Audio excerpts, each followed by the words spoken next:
Welcome students. ये BA and BEd secondary की class है। काफ़ी समय बाद फिर से मैं बीए सेकेंडरी क्लास स्टार्ट कर रहा हूँ। पहले मैंने काफ़ी क्लासेस इसकी ली हैं और मैंने इसे इंडियन पोइट्स का पार्ट जो पूरा कर दिया है। ब्रिटिश पोइट्स चल रहे थे, उसके अंदर कुछ पोइट बचे हुए हैं, एक दो, पहले उनको कंप्लीट करेंगे, उसके बाद फिर हम सेकंड पेपर स्टार्ट करेंगे। अभी तक अपन फर्स्ट पेपर ही पढ़ रहे हैं। तो एक पोइट है अपने कोर्स में जिसका नाम है थॉमस ग्रे।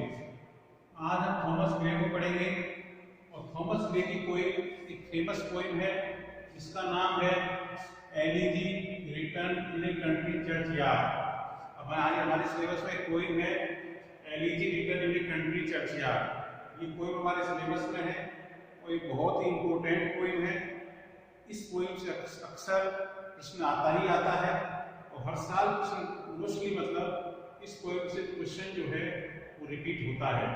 तो आज हम पढ़ेंगे elegy return in a country church yard. लेकिन पोइम को पढ़ने से पहले सबसे पहले हम पोइट के बारे में जानेंगे। थॉमस ग्रे एक नियो क्लासिकल एज में पैदा हुए थे, या आप कह सकते हैं प्री रोमांटिक पोइट भी कह सकते हैं इसको। और इनका जन्म 1716 में हुआ था। इनकी डेथ जो हुई थी 1771 में हुई थी।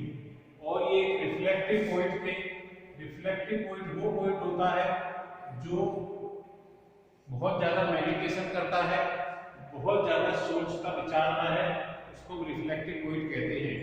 तो इन्होंने अपनी सदी के बारे में काफी सोचा, काफी उस पर विचार किया, उसके बाद इस पोइम को लिखा।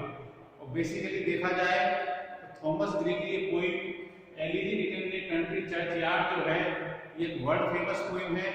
और जब भी थॉमस ग्रे का नाम आता है तो इस पोइम को जरूर याद किया जाता है। तो एक रिफ्लेक्टिव पोइट थे, 18वीं सेंचुरी में पैदा हुए थे। और थॉमस ग्रे जो थे वो इन्फ्लुएंस प्रभावित थे इससे क्लासिकल पोइट्री। थॉमस ग्रे जो थे क्लासिकल पोइट्री से बहुत ज्यादा प्रभावित थे। अब आप समझो क्लासिकल पोइट्री क्या होती है। क्लासिकल पोइट्री वो पोइट्री होती है जो पुराने समय में लिखी गई थी, जो ग्रीक पोइट्री है, रोम की पोइट्री है। तो पुराने समय की जो पोइट्स हुए उनसे ज्यादा बहुत प्रभावित थे। इनकी नजर में जो एंशिएंट पोइट जो थे वो ज्यादा बेहतर थे अपेक्षा मॉडर्न पोइट्स के। और दूसरी बात, एडमायर्ड बाय ड्राइडन। ड्राइडन ने इसकी बहुत तारीफ की। ड्राइडन ये पोइट हुआ था और उसने इसकी बहुत ज्यादा क्या की थी, तारीफ की थी। इसी के समय ड्राइडन हुआ था और ड्राइडन ने इसकी बहुत ज्यादा क्या की थी, तारीफ की थी। अब प्रश्न आता है why did he right this elegy. उन्होंने इस एलिजी को क्यों लिखा। सबसे पहले तो एक ये समझो कि एलिजी क्या होती है। एलिजी क्या होती है, एलिजी क्या होती है, एक सैड पोइम। एक सैड पोइम जो होती है उसको एलिजी कहते हैं। पोइट जो है एलिजी लिखता है उसका मतलब क्या है, वो एक सैड पोइम लिख रहा है। सैड पोइम का मतलब वो पोइम जिसके अंदर पोइट जो है वो दुख की बात करेगा, समाज के कष्ट की बात करेगा, लोगों की पीड़ाओं की बात करेगा, लोगों के दुख दर्द की बात करेगा। तो ऐसी पोइम जो होती है वो एलिजी कहलाती है। तो एलिजी, और दूसरी बात एलिजी रिटर्न। एलिजी लिखा है कंट्री चर्च यार्ड। कंट्री का मतलब यह विलेज से है। कंट्री का मतलब क्या है, आपका गांव का। और चर्च यार्ड का मतलब होता है यहाँ चर्च भी हो प्लस ग्रेवयार्ड भी हो। चर्च भी हो और ग्रेवयार्ड को चर्च यार्ड कहते हैं। मतलब चर्च के पास ही वहां कब्रिस्तान भी है। एक ऐसी जगह जहां भगवान है वहां मतलब कब्रिस्तान भी है। तो चर्च के अंदर ये ग्रेवयार्ड बना हुआ है, वहां पर देहाती ग्रेवयार्ड है, वहां पर इस पोइम को लिखा गया है। पोइट इस पोइम के अंदर जो बात बता रहा है वो क्या है, यूनिवर्सल रिग्रेट। यूनिवर्सल रिग्रेट की बात कर रहा है वो। यूनिवर्सल जानते हैं सार्वभौमिक, रिग्रेट का मतलब सोरो, दुख। पोइट जो है यूनिवर्सल रिग्रेट की बात कर रहा है। सार्वभौमिक जो दुख जो होता है, एक पर्सनल व्यक्ति के दुख की बात नहीं कर रहा है, वो एक सार्वजनिक दुख की बात कर रहा है, सार्वजनिक लोगों की कष्टों की बात कर रहा है। पोइट इस पोइम के अंदर ये पोइम के एक्सप्रेशन है जिसका यूनिवर्सल रिग्रेट है, सार्वभौमिक दुख का, इसलिए कोई जो है एक व्यक्ति के प्रति लागू नहीं है बल्कि पूरे यूनिवर्स के प्रति लागू होती है। अब प्रश्न ये होता है कि थॉमस ग्रे ने इस पोएम को आखिर लिखा क्यों, आखिर क्या जरूरत पड़ गई, किस चीज ने थॉमस ग्रे को प्रेरित किया एलिजी रिटर्न इन ए चर्चयार्ड पोएम को लिखने के लिए। तो इसका कारण क्या रहा, उनका एक दोस्त था जिसका नाम था रिचार्ड वेस्ट। रिचार्ड वेस्ट जो था इनका एक क्लोज फ्रेंड था। रिचार्ड वेस्ट कौन था, इनका क्या था, क्लोज फ्रेंड था। उसकी अनटाइमली का मतलब है समय से पहले, उसकी समय से पहले डेथ हो गई थी और उसी के दुख के कारण उन्होंने इस पोएम को लिखा था जिसका नाम है elegy written in country churchyard. ये पोएम काफी बड़ी है, ये कई पार्ट में, इस पोएम के कई पार्ट बनेंगे, इंपोर्टेंट पोएम है। इस पोएम की एक एक्सप्लेनेशन जो है 100% एक्सप्लेनेशन में जरूर आएगी। तो सबसे पहले अपन इस पोएम की समरी पढ़ेंगे एक बार, ताकि आपको पूरी पोएम समझ में आ जाए इस पोएम में क्या बातें बताई गई हैं। तो अपन सबसे पहले क्या करेंगे, मैं इसकी समरी पढ़ा रहा हूं आपको, ताकि ये पोएम की जो समरी जो है, उसकी भाषा जो है, पोएम के अंदर क्या विचार है, क्या कहना चाहता है कोई, ये सब बातें जो है समरी के माध्यम से हमको पता चल जाएंगी। तो देखो, the poem focuses on the ordinary village people. ये पोएम जो है बेसिकली इसका नाम है elegy written in country churchyard. ये पोएम जो है विलेज पीपल को लेकर है, विलेज पीपल गांव के लोगों को लेकर इस पोएम को लिखा गया है। Who lie buried in the country churchyard। किन लोगों के बारे में, वे गांव के लोग जो कब्रिस्तान के अंदर दफने हुए हैं। कौन से लोगों के बारे में लिखी गई इस पोएम को, वे गांव के लोग जो मरने के बाद जिनको कब्रिस्तान में दफना दिया गया है, उन लोगों के जीवन को लेकर इस पोएम को लिखा गया है। And Noon humble graves are contrasted with the tombs in the cathedral and lives of those who have gone in fame and honor। और दूसरी बात, वे लोग जो इस कब्रिस्तान में दफने हुए हैं, उन लोगों की तुलना उन लोगों से की जा रही है जो संसार में बहुत ज्यादा प्रसिद्ध हो चुके हैं, जो बहुत ज्यादा फेमस हो चुके हैं। तो एक तरह की कंपैरिजन चल रही है। अब पोएम की समरी शुरू होती है कि लाइन वाइज इस तरह है, the curfew bells proclaim the end of the day. Poem के अंदर बताते हैं जब चर्च की घंटियां जो हैं, जब सायंकाल चर्च की घंटियां जब बजती हैं तो ये बताती हैं कि दिन की समाप्ति हो गई है। And the approach of the evening, तो ये बताती हैं कि सायंकाल आने वाली है। According to the medieval regulations, fire must be put out to a fixed hour in the evening। एक पारंपरिक परंपरा है जो ये कहती है कि निश्चित समय पर, एक सायंकाल के समय पर अग्नि जो है उसको बुझा देना चाहिए। The curfew bell serves as a warning to the villagers। और जो चर्च की घंटियां जो हैं, ये गांव वालों को एक तरह से वार्निंग दे रही हैं। It is the time when cattle farmers and the villagers go out of the village for their day's work, return to their homes। तो एक ऐसा समय होता है जब गांव के लोग जो सुबह अपने घरों से बाहर जाते हैं और शाम को वापस अपने घरों पर लौट आते हैं। The poet alone remains। केवल पोइट ही मतलब चर्चयार्ड में रहता है और सायंकाल का धीरे धीरे अंधेरा जो है वो बढ़ता जा रहा है, लेकिन पोइट जो है अकेला ही मतलब कब्रिस्तान के अंदर बैठा हुआ है और विचार कर रहा है। सारा वातावरण जो है ऐसा वातावरण है जो दुख से परिपूर्ण है, सीरियस गंभीरता से परिपूर्ण है। और वातावरण की शांति जो है, जो देखा जाए तो डिस्टर्ब होती है। किसके द्वारा डिस्टर्ब होती है, जो कीट उड़ रहे हैं, भंवरे उड़ रहे हैं, कीट वगैरह हैं, या बैलों के गलों में घंटियां जो हैं उनकी आवाज से सिर्फ कोई वही आवाज आ रही है, बाकी कोई भी आवाज जो है आसपास के वातावरण में सुनाई नहीं दे रही है। अभी अपन इसकी समरी पढ़ रहे हैं, एक एक लाइन पढ़ेंगे तो आपको पोएम और अच्छी तरह से समझ में आ जाएगी। सिर्फ आपको एक आइडिया लेना है कि आप इस पोएम में पोइट जो है क्या कहना चाह रहा है। और पोइट जो है या चर्चयार्ड के अंदर है, तो वह है उन जो गरीब ग्रामीण लोग हैं उनके बारे में सोच रहा है, जो कि मतलब चर्चयार्ड के अंदर दफने हुए हैं। और उनकी जो कब्र जो है ऐसा लग रहा है मानो जमीन से थोड़ी उठी हुई हों। और ये गांव के लोग जो हैं जो इस समय कब्रिस्तान के अंदर हैं, कोई ये कहना चाहता है कि गांव के लोग जो इस कब्रिस्तान के नीचे दफने हुए हैं वो हमेशा उसी जगह रहेंगे जहां ये लेटे हुए हैं। और इन लोगों को मतलब ये लोग जो कब्रिस्तान के अंदर लेटे हुए हैं ये लोग ऐसी नींद में चले गए हैं जो कभी जगेंगे नहीं, क्योंकि ऐसा माना जाता है कि मरने के बाद व्यक्ति जो है वो जगता नहीं है। तो कोई भी कह रहा है ये लोग जो इन कब्रिस्तान में दफने हुए हैं ये लोग बहुत से आनंदों से वंचित हो गए हैं। जो अक्सर आनंद बता रहे हैं, जैसे ये लोग जो कब्रिस्तान में चले गए हैं उनको प्राकृतिक हवा नहीं मिल पाएगी, उनको सुगंध नहीं मिल पाएगी, बहुत सी चीजें जो हैं ये बताने की कोशिश कर रहा है।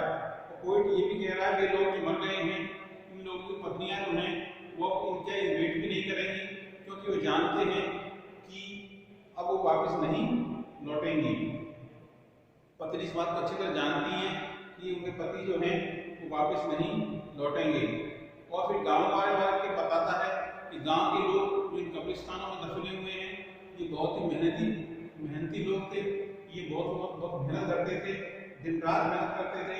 और पोइट फिर आगे कहता है कि संसार के अंदर बहुत से ऐसे लोग हैं जो अमीर लोग हैं, महत्वाकांक्षी लोग हैं, जो मतलब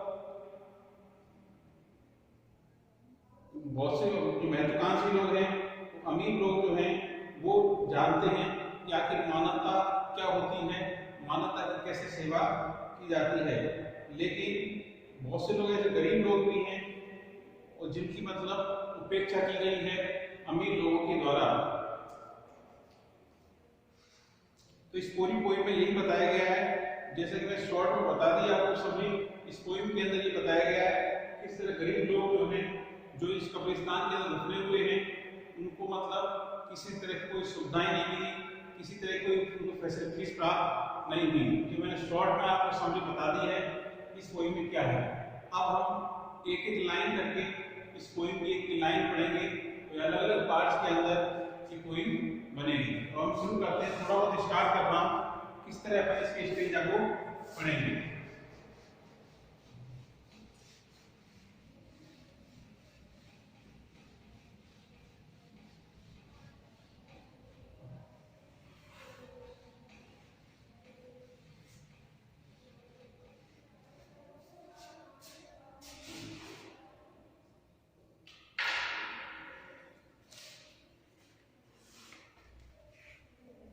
पहली लाइन देखते हैं अपन इसकी।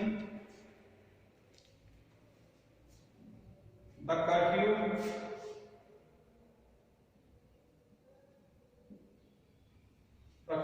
tolls the knell of parting day,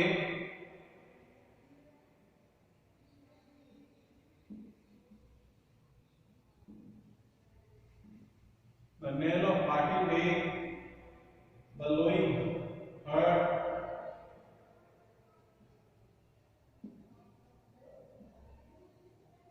the lowing herd winds slowly over the knee,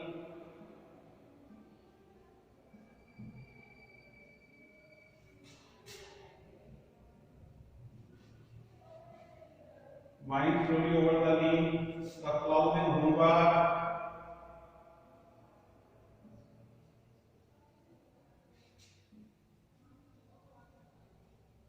the ploughman Humbar plods his weary way,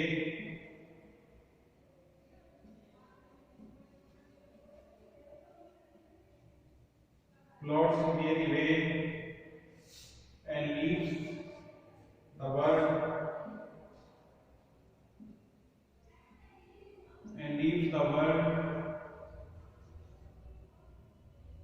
to darkness and to me.